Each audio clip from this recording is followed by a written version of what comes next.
alegria. Retomamos hoje um trabalho que começou de uma maneira tão despretensiosa, lá na sala do apartamento da Alice Martos, em 1995. Éramos 4 pessoas e nos reuníamos só para vibrar alguns nomes que foram enchendo o primeiro de tantos cadernos.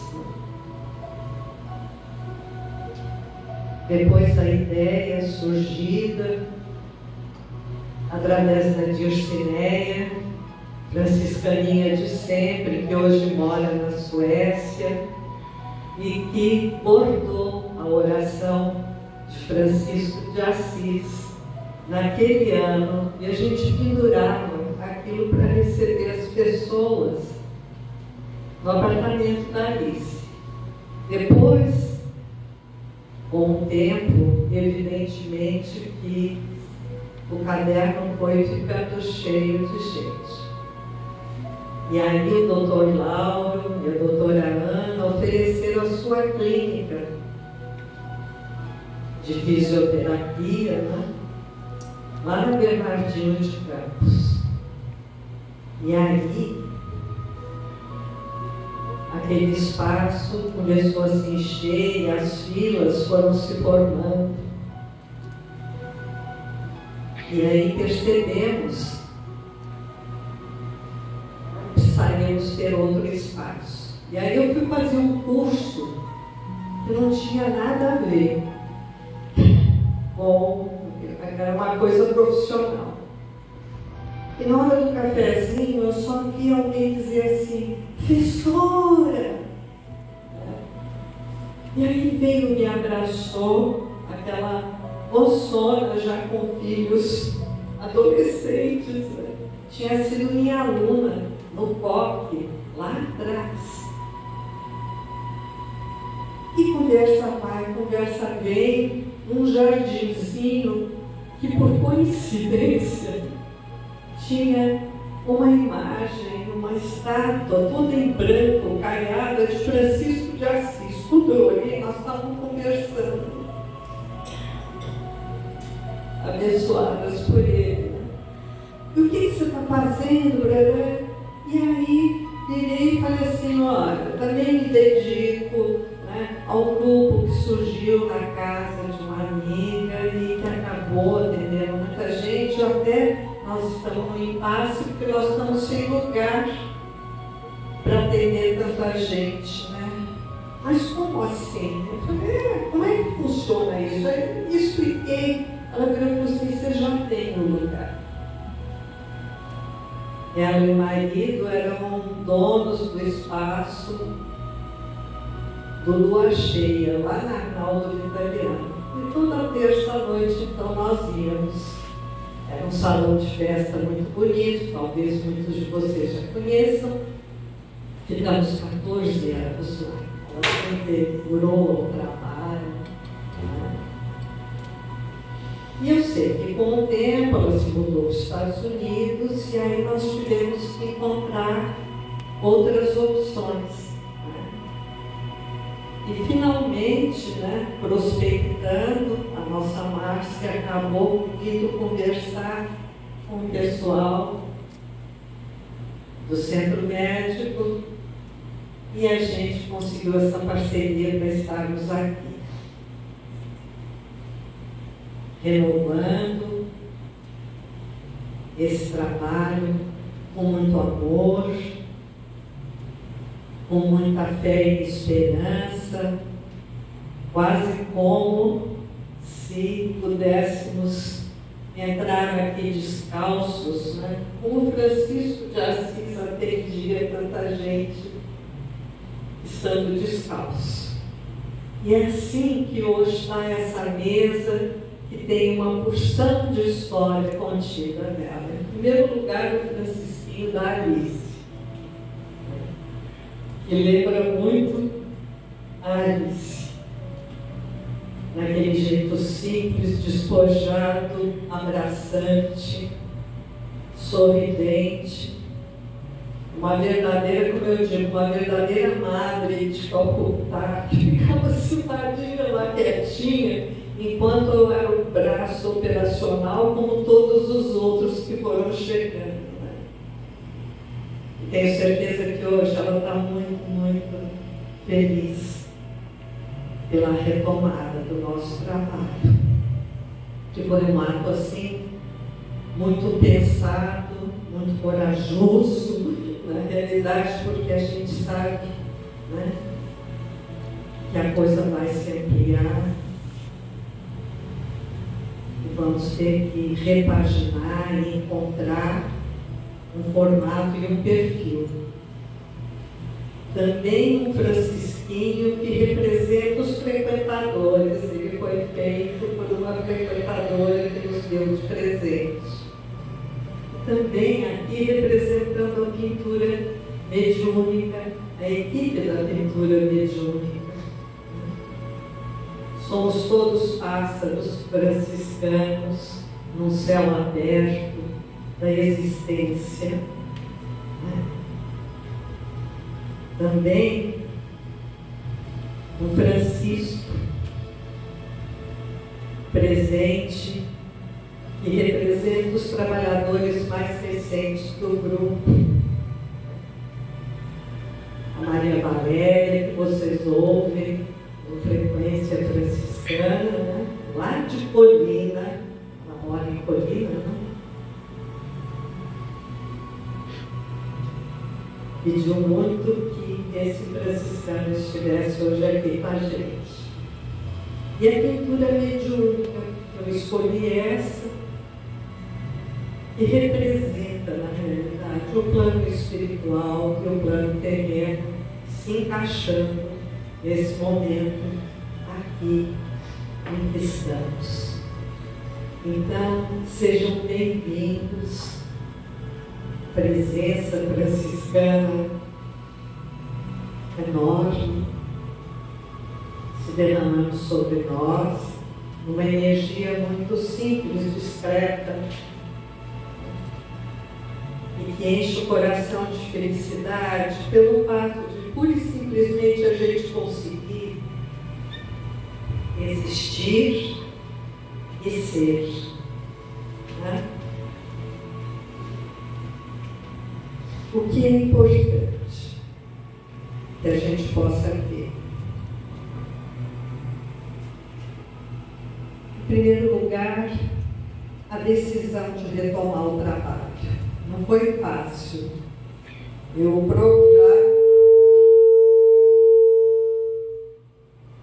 procrastinei, tive que mudar de lá. Acabei interferência. Pronto? Ótimo. Eu procrastinei um pouco. Isso me lembrou quando eu estava hoje alinhavando qualquer coisa para falar com vocês, uma coisa de professora, né? Historinha de professora. Né? Há muito tempo, na faculdade, um professor lá em São Paulo contou de uma lenda inglesa da época medieval. Aqueles que queriam ser cavaleiros e servirem a alguém muito importante, um suzerano, um nobre importante na Inglaterra, tinham que passar por um teste. E esse teste era chamado Fisher King, ou seja, o peixe-rei. E qual é que era o teste? Se colocava um peixe, né, para ser assado, né, gratinado. E quando ele estivesse bem fumegante, quem queria ser o cavaleiro tinha que pegar o peixe nas mãos, num ato profundo de coragem. E aí ele recebia o direito de ser prestada a ele a investidura com a espada. A gente já viu isso em filmes, né? Que eles se ajoelhavam e o nobre ao qual ele estaria ligado, né, como cavaleiro, o ungia nos ombros e na cabeça com a espada. Ó. Eu vivi o meu Fischer King. Eu falei, gente, pega esse texto negante. E eu estava assim, muito renitente, até que a espiritualidade é mágica. Eu estava atravessando o meu jardim, eu trabalho num espaço ligado à minha casa. Quando eu entrei, e ele estava entrando no meu salão, tinha alguém no telhado do meu vizinho consertando o telhado. Uma pessoa que já estava lá há alguns dias no operário. E toda vez que eu atravessava para ir trabalhar, né, eu assinava e dizia bom dia, boa tarde, até logo. E aquele dia, né, aquele senhor se manifestou e ele falou assim, bom dia. Realmente a senhora deve ser muito abençoada, né? Porque até eu recebi hoje uma bênção. Eu falei, Zé, que bom. Ele veio e falou assim, nossa, quantos padres tinha ali no seu jardim hoje? Todos vestidos de marrom, com cordão branco na cintura. E um deles, mais velho e corpulento, olhou para mim e me abençoou. Hello? Hora de recomeçar. E aí, tomei a coragem, né? E a partir daí foi a primeira reunião do grupo de trabalhadores. Vamos que vamos. E todo mundo concordou naquela hora, né? A coragem, o firme propósito, né? O devotamento e a devoção. Tanta coisa que a vida nos pede e a gente fica renitente, muitas vezes não responde com a agilidade que devia, né? O grupo Francisco de Assis, a simplicidade, pessoas ajudando pessoas. Aqueles que vêm nos ajudam. Nós somos salvos por vocês. Ilude-se quem acha que nós é que estamos aqui na posição de receber os tratamentos. Nós é que somos os tratados e talvez por isso tantos anos a nossa presença aqui. Que possamos ser, né? Como disse Francisco de Assis, quando ele foi recebido pelo Papa Inocêncio III, todo mundo achou que ia haver uma briga, né? Porque afinal de contas era uma igreja toda institucionalizada, né? Estilo, né? Vaticano medieval, né? Que era principesco, né? E de repente aquele homem que tinha organizado uma regra e uma ordem, que estava recebendo homens e mulheres, porque Clara de Assis também, encantada com aquilo, resolveu organizar a ordem das Clarissas, né? E aí Francisco foi ser recebido pelo Papa e até se surpreendeu. E foi na simplicidade de sempre. E os biógrafos dizem que havia muita preocupação que ele fosse discutir com o Papa, porque afinal de contas ele tinha uma visão um pouco diferente do que era lidar com o humano, né?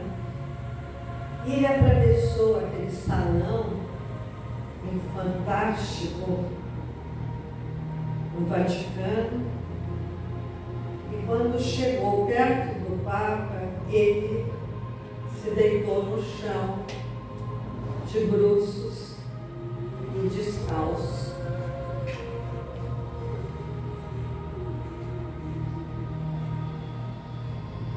E o Padre Inocêncio ficou tão impressionado com aquilo que se ajoelhou. E o levantou, ficaram um olhando para o outro.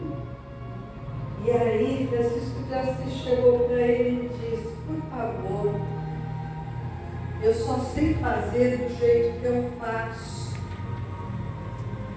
Me deixa ajudar os homens em nome de Jesus. E aí a regra franciscana foi oficializada e admitida. Na simplicidade do que é ser um entre tantos, porque foi isso que ele falou: eu só quero ser um entre todos. E é esse o espírito do trabalho franciscano. Mas mais do que isso, né? Quantas situações a vida nos traz para que a gente possa ser um entre tantos, né? E eu elenquei algumas aqui. E isso é em qualquer parte do mundo. Fora da cultura da gente, fora do país da gente, é possível haver essa aproximação entre as pessoas, desde que a gente leve um coração vibrante. Eu tenho um filho mais velho que mora na França. Ele é médico, oftalmologista e tem o serviço dele lá. E quando ele se transferiu para a França, no primeiro momento ele teve que fazer 2 anos de hospital público para poder ter o direito de abrir o próprio serviço dele. E ele fez isso numa cidade que é bem no centro da França, chamada a cidade do coração da França, é Bourges. Tem uma catedral que é 2 vezes maior que a de Notre Dame em Paris. E é construída na mesma época. Maravilhosa. Bom, estando lá, ele morava num bairro moderno, planejado, várias casas assim, enfileiradas, né? E eu sempre passeava com a minha netinha, a terceira neta, estava pequenininha, de carrinho toda manhã. E eu fazia sempre o mesmo trajeto para ir para uma praça lá perto. E eu cumprimentava as pessoas que moravam naquelas casas, eram mundos baixinhos, algo bem moderno, né? E dentre essas pessoas havia um vietnamita e uma árabe. A árabe morava na casa ao lado. Às vezes, quando eu estendia a roupa, ela estava lá estendendo roupa na casa dela. E um dia eu tomei coragem, cheguei perto, né, bem da cerca, né? E me apresentei, disse a ela que eu era mãe, né? Do João Paulo, do vizinho dela, ela veio, se aproximou e começamos a conversar. E aí, ela falou assim: eu não preciso dizer que eu sou árabe, né? Ela estava com véu, assim, né? Calça jeans, tudo mais, mas com véu. Aí eu falei assim: acho a sua cultura lindíssima. Aí falei: trabalho com meditação também. Estudei muito também sobre a versão meditativa, né, do islamismo também. Aí comecei a conversar. Eu sei que passou um tempinho. Um dia, quando eu estava saindo com a minha neta, ela veio correndo, sabe, falou assim: eu quero te convidar para ir na minha casa. Isso daí é o máximo, porque na França, para convidar para ir para cá. Falei: tá bom, marcamos uma tarde, então, vestida brasileiramente, não é muito, botei uma saia mais longa, e lá fui eu. Cheguei lá, ela me recebeu com um chavor, né? Uma veste árabe. Na hora que fechou a porta, ela tirou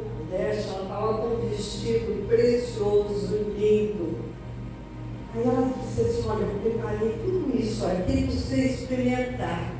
Mas antes disso, nós vamos dançar. Aí, né? Opa! Falou com a pessoa certa. Lá foi. Dançamos aquelas coisas lindas dos árabes, né? A música árabe é muito cheia de vida, né? E no fim eu acabei até gravando um olodum. Depois na casa do meu filho deixei de presente para ela, dançamos outras vezes. Né? E a partir daí se estabeleceu um contato tão lindo entre a gente, que eu agradeci tanto ter estudado no colégio em São Paulo, que a gente falava também francês. E aí foi um contato maravilhoso. Mas não foi só a área, porque 3 casas além tinha um vietnamita, que era um senhor, aposentado já. Ele tinha um jardim cheio de dálias. Eu nunca vi flores tão lindas, enormes assim. E todo dia eu passava, cumprimentava. Um dia também me acerquei e comecei a conversar com ele. Aos pouquinhos, todo dia a gente conversava, porque eu tenho mês, e ele contava da história dele. A família dele, como o pai tinha saído do Vietnã, e que foi a sorte dos filhos, porque foi uma época anterior à guerra do Vietnã. Ele era um menino na França quando aconteceu. E aí ele apresentou a esposa, tudo mais, e ele disse que ela cozinhava muito bem, né? Que ela gostava muito de fazer doces, né? E chegou um tempo depois, ela foi até a casa do meu filho, tocou a campainha e levou umas frutas típicas chama chonchon, a fruta, tá? Mangostão. Né? Eram frutas vietnamitas, ela disse, é maio, está começando a dar, então já tem para vender aqui, eu te trouxe. Né? Aí não deu outra, me deu ideia, comprei coco ralado e fiz um doce de coco ralado. Do estilo da minha avó, que ninguém na família consegue imitar, nunca ela devia ter um segredo, então não contou para ninguém. Né? Mas eu cheguei e levei de presente para ela. Né? E a partir daí, a gente se conversava todo dia, no fim ela foi caminhar comigo. E de repente, aquilo que parecia uma estranheza, né, um isolamento, se rompeu e se instalou a familiaridade. Né? Meu filho falou, nossa, mas se você se tornar cidadã francesa, daqui a pouco você vai ser vereadora. Não, porque não conheço ninguém, você não está conhecendo todo mundo. Né? Mas é exatamente assim. Como também depois, na outra cidade, porque depois ele abriu o serviço dele em Dijon, outra cidade, uma cidade bem maior, tudo. Perto da casa dele tem uma pequena igreja, tá? Uma igreja de Nossa Senhora. Tá? E toda manhã, uma igreja do século XII, né? O teto é todo de madeira, tá? De madeira não, de pedra, e depois aquelas colunas de madeira muito trabalhada. Eu ficava lá quietinha. De repente, um dia o padre veio conversar comigo. E aí ele começou a contar que a mãe dele era francesa e o pai espanhol. Ele nasceu na fronteira da França, lá do lado dos Pirineus. E que ele sentia muita saudade da pequena cidade onde ele foi pago por muito tempo. Mas depois ele foi transferido para lá. E aquelas conversas de melancolia e de nostalgia acabaram nos aproximando muito.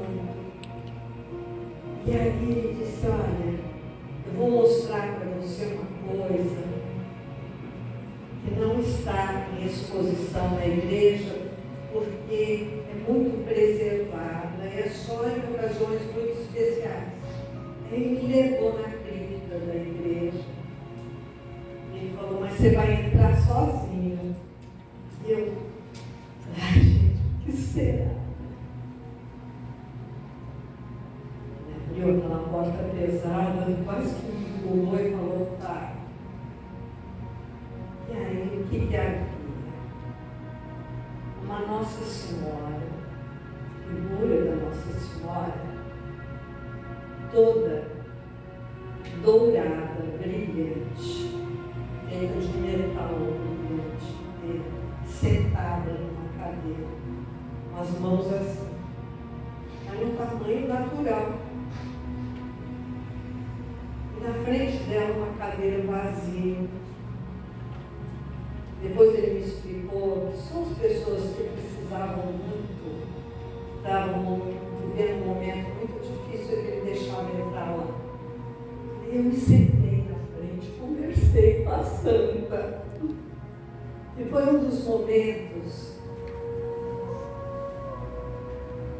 mais importantes e de maior interação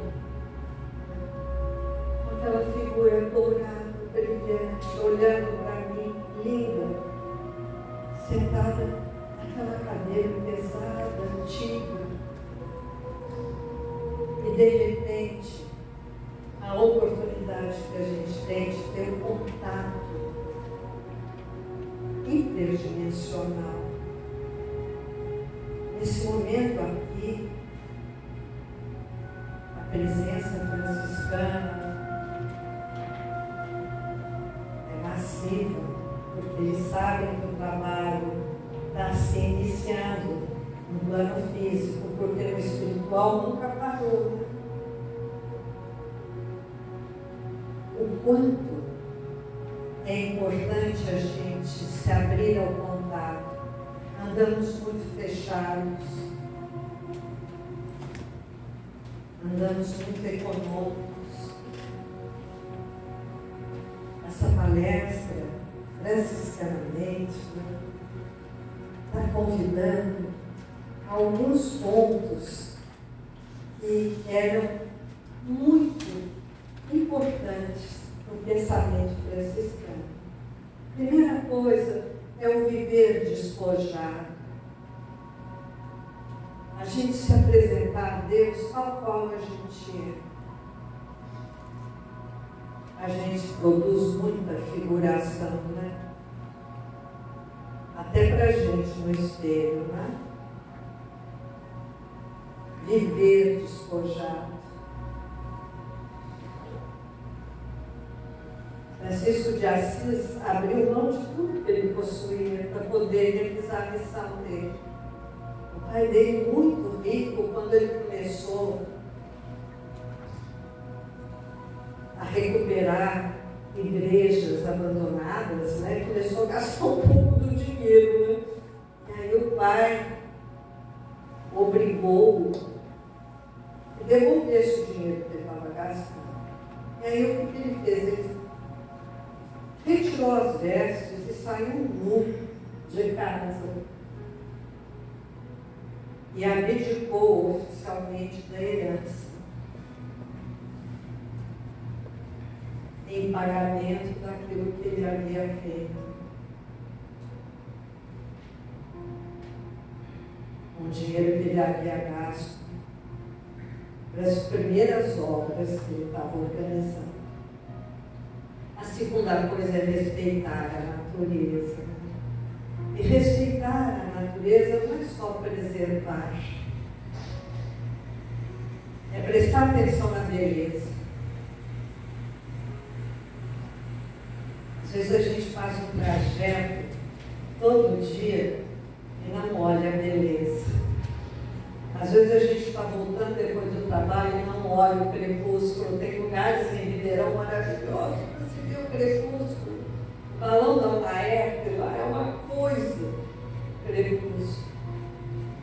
Estacionar o carro lá na Ribeirão, é só olhar.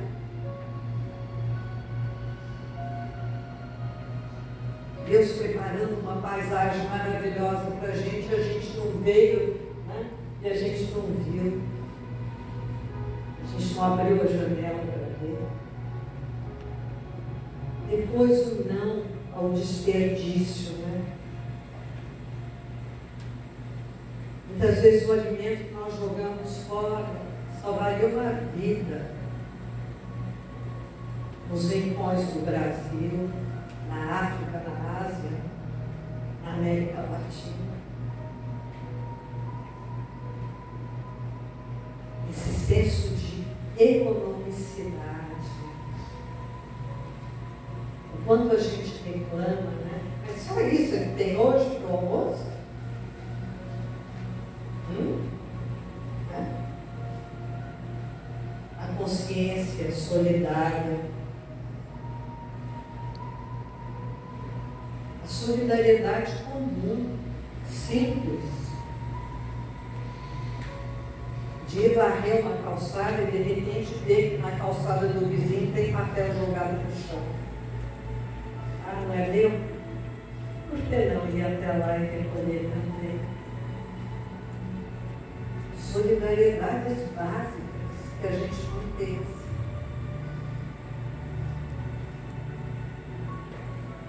Ser fiel ao que a gente acredita.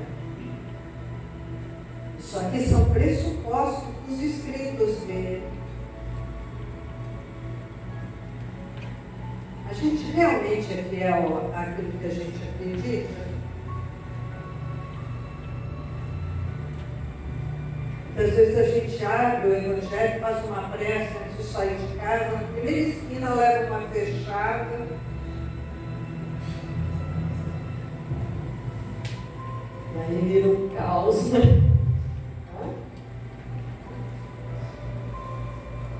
Perdoar sempre. A palavra perdoar significa doar por inteiro. Quando eu fiz, eu doei perdoado. Não olha para trás. É trabalhar o nosso senso de cobrança. Francisco de Assis e os seus monges eram itinerantes. O que temos adiante? O que vem depois da curva? Né? Ter amigos. Não é que o trabalho daquele poderia tomar corpo se não houvesse amizade entre eles. Qual é que é o conceito de amizade que nós temos? Quantos daqueles que a gente ama como amigos e que a gente não? Às vezes passa um mês sem dar um telefonema, sem mandar uma mensagenzinha de WhatsApp. Como você está? Lembrei de você. Que saudade. Você faz parte do meu coração. E outra coisa que ele dizia, uma coisa de cada vez. A vida me proporcionou um mestre de meditação. Ele era muito até ríspido, rígido. Não era uma doçura. Mas na primeira aula de meditação para aquele grupo, ele distribuiu uma pedra branca para cada um. Que a gente sentasse no chão, colocasse a pedra branca e mentalmente a definisse. Pedra branca, durante 2 horas.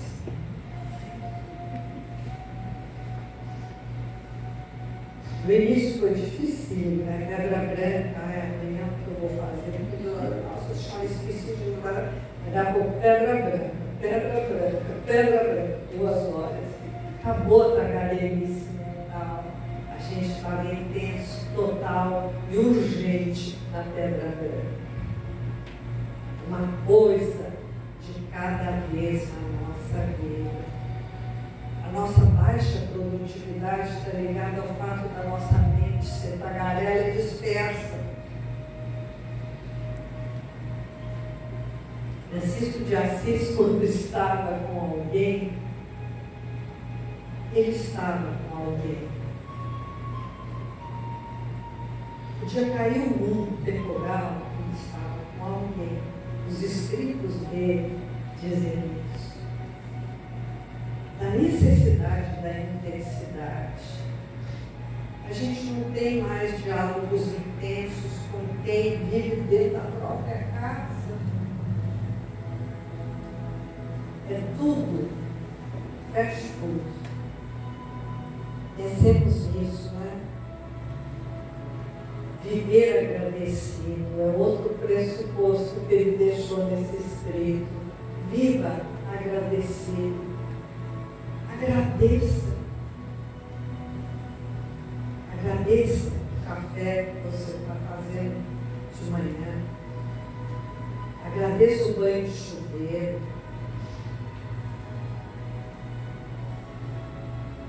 Agradeça a possibilidade, né, de hoje ter um equipamento para poder falar sem esforço. Agradecer tudo aquilo que está para tornar nossa vida um oásis de bem-estar. E agradecer também quando a vida vem e manda um recado mais desafiador. Obrigado. O que a vida está querendo me proporcionar e me dizer? Qual é que a benignidade contida nas entrelinhas do meu drama nesse exato momento? Muito obrigado, meu Deus.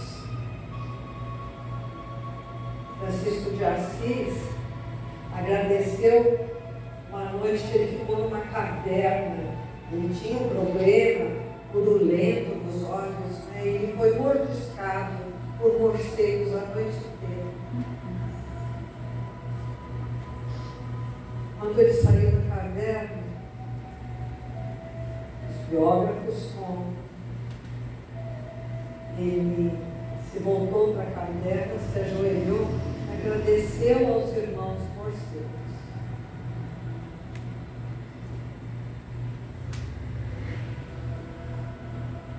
E tinha um recado para ele.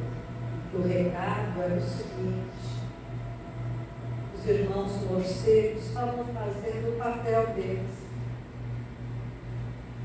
como qualquer ser, como qualquer criatura na criação.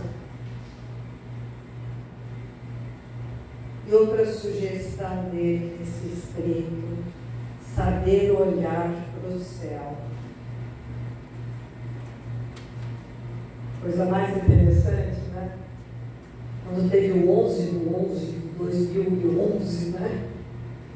Um grupo de amigas resolveu ir para São Tomé das Letras, né? Porque havia uma amiga que morava lá.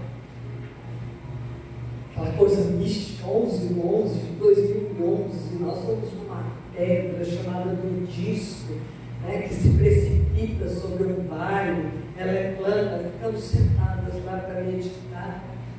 Foi um momento lindo, porque deu assim, 11h05 mais ou menos, parou um carro, né? A gente muito meditadora, elevada, todo mundo pensou a mesma coisa. Ai, ele veio me atrapalhar, né? Olha que horror, né? A gente queria ser tão, né, universal, né? Mas chegou um carro. Mas nós nem olhamos para trás. Quando deu 11/11, a pessoa que desceu do carro tinha um tambor.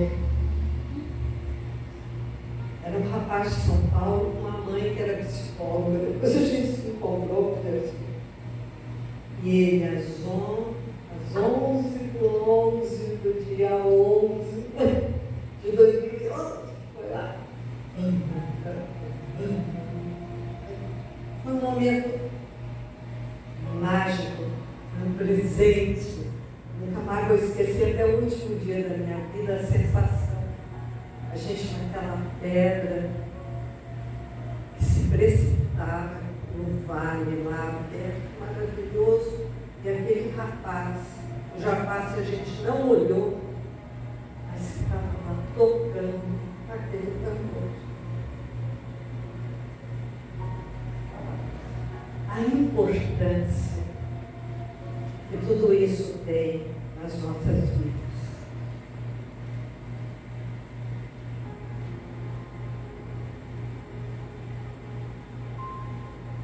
O início do nosso trabalho é um convite, na realidade, para que a gente siga em frente.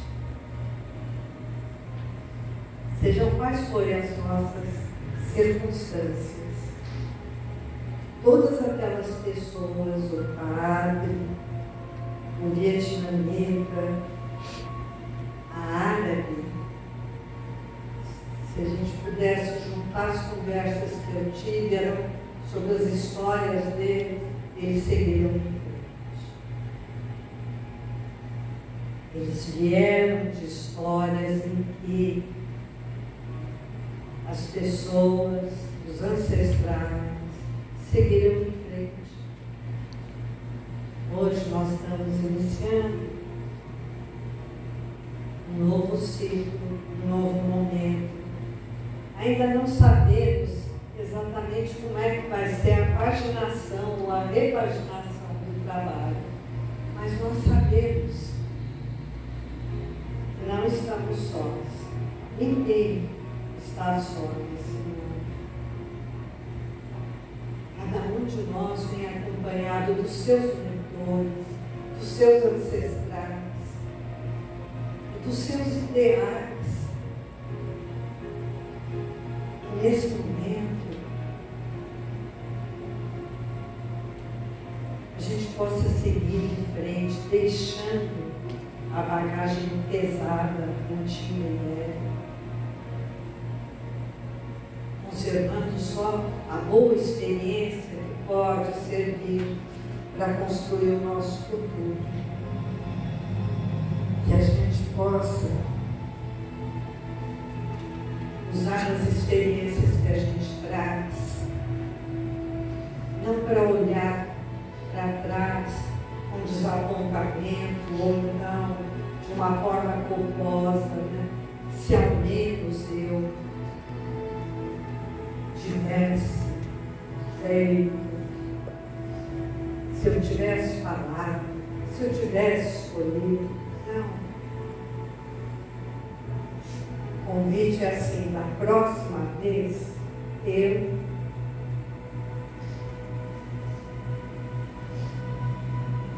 que é o que acontece conosco no grupo Francisco de Assis nesse momento. Nós já estamos na próxima vez, né?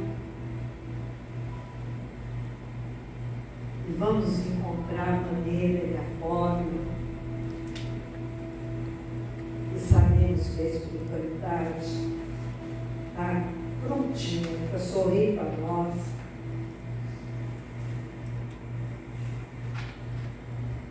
E para sorrir para todo mundo que vier em busca. Não está fazendo nesse momento.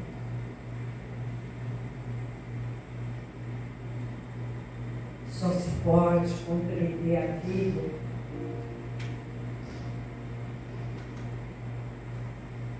da frente para trás, pelas experiências que a gente tem. Mas a gente deve viver a vida somente para frente. Que essa reflexão seja o incitamento, o convite, a motivação. Nós que estamos aqui hoje, buscando a nossa espiritualidade e a ajuda da espiritualidade maior. Sigamos em frente. A vida está aí para ser vivida. Veja o dia de hoje, pois o de ontem é apenas um sonho, e o de amanhã apenas uma visão. mas o hoje bem vivido torna todo o ontem um sonho de felicidade e todo o amanhã uma visão de esperança. Por isso, concentre-se no dia de hoje e vá em frente. É aquilo que nós estamos fazendo. Uma das companheiras hoje arrumando os livrinhos, de repente, um deles se abriu. É o terceiro, Sóis e Luz. E abriu aonde? Comece fazendo o que é necessário, depois o que é possível. E de repente, você estará fazendo o impossível. Francisco de Assis escreveu isso. Temos então essa paz amorosa, esse bom propósito.